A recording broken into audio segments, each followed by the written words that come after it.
As you might have seen, I recently started my journey of A to Z supports where I play 3 games of support with each champion in the game, and therefore, I will also be making guides for every champion I have played. Let's get started. Aatrox passive is an empowered auto attack that deals more damage and heals you for part of the damage dealt. Cooldown can be reduced by hitting your abilities and even more by hitting the sweet spot of your Qs. Your Q is a series of short-range skill shots designed by an autistic kid so they have really weird shapes. Your W is a simple skill shot that slows enemy hit, and after a short time, if they don't get out of it, they get pulled into the center. Your E is a small dash based on real-life me, since that is about as far as I could dash. It also has a passive that heals you for damage dealt. Your ultimate is basically Aatrox getting pissed and increasing his attack damage, movement speed, and healing from all sources during its duration, which can be increased with takedowns. Ability maxing order should always be R into Q into E and W as last.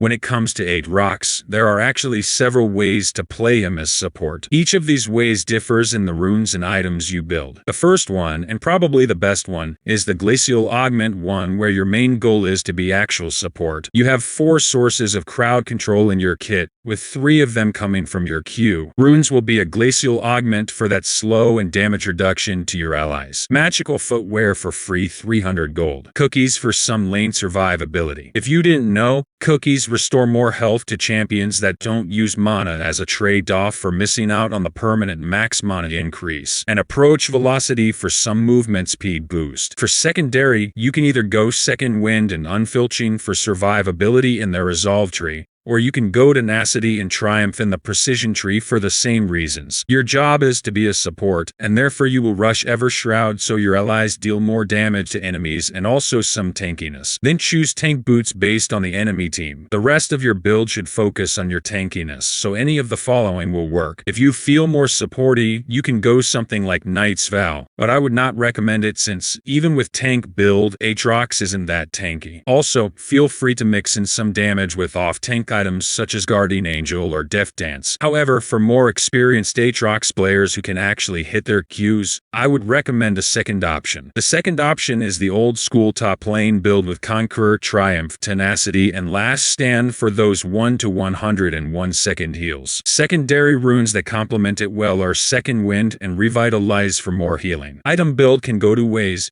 You can either go Bruiser build with stuff like Gore Drinker, Death Dance, Sterix Gauge, Black Cleaver, and Hull Breaker. Or if you are really confident with your Aatrox gameplay, there is this new lethality build that will reward your skill. Build items such as Eclipse, Cyrilda's Maw, and Ravenous Hydra, and feel free to mix up Ionian Boots for cooldown reduction. Please adjust your gameplay to your choice of runes and items. One important note is that, despite Aatrox looking like an ability user, it is very important to also mix in some auto attacks between your Qs for maximum efficiency. Moving on to Ahri. Ahri passive makes her heal after killing 9 minions or getting takedown. Her Q is this boomerang ball that deals true damage on its way back. W is movement speed burst and 3 small balls that hit nearby enemies. Her E is a charm that makes enemies move in her direction while they are stunned. It is also known to ruin relationships, and her ultimate is 3 dashes that deal damage, and she can also get additional dashes for takedowns during the ultimate duration. Skill order, as with the majority of champions, is R, Q, W, and D last. It is worth noting that even though each charm duration gets increased, its cooldown doesn't,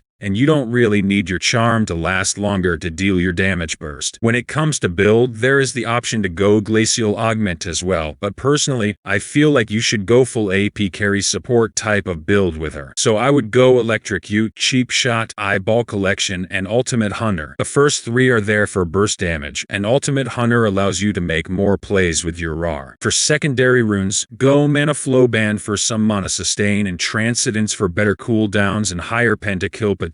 I recommend going for Everfrost for some addition crowd control, but Ludens is also a decent option. Complement with Sorcerer's Shoes and another magic penetration item, either Shadow Flame or Void Staff. Another great option is Death Cap and Cosmic Drive for more maneuverability. If you are one of those small balls players, don't forget to go Zonias. Ahri's support is actually a pretty decent pick, as it can beautifully threaten opponents and zone them out of the creeps. The only downside might be quite a lot of mobility, which might be hard to manage for players who play older champions. It can easily happen that you get so excited that you hit Shaw's belly and end up in it as a result. If you haven't seen the video where I try both of these champions, here is the link for you, but I warn you, sometimes I can get a little too funny with my commentary. Anywho, I leave you Johnny-less for now.